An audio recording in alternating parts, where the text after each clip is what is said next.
हो कैसन महरद मिलल मोहरा राम जी कुछ तकरी सदबुद्धि दही अतनिका कल दही भगवान जी।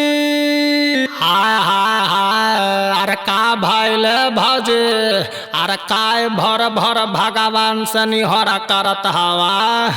अरे का बताई जी ये अपन जवानी के कहानी आ कौनो बुझता जे दर्द दिल बजवानी।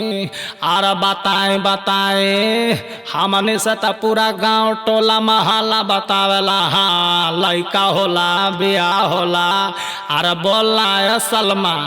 अरे हाँ हाँ बताए बताए तो सुनी।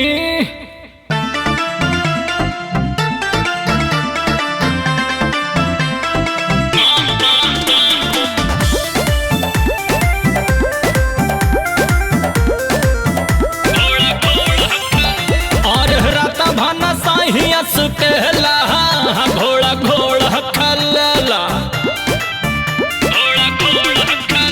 और रत भार और रत भान साहिया सुकेला घोड़ा घोड़ा खल्ला अरे बा और रत भान साहिया सुकेला घोड़ा घोड़ा खल्ला।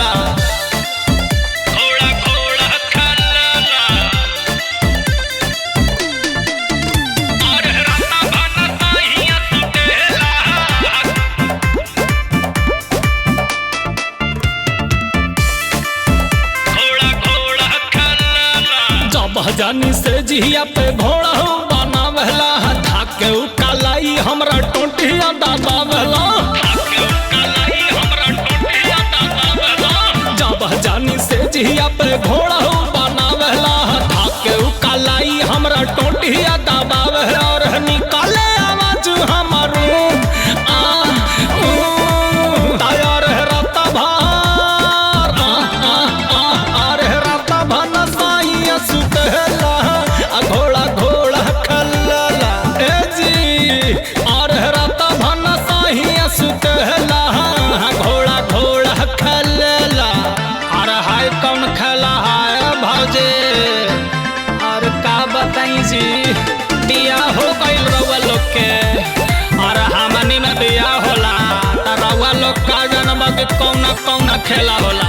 नहीं थक दादा नहीं टमाचा खेलला आग लागो ऐसन जवानी मुँह न ललहबा।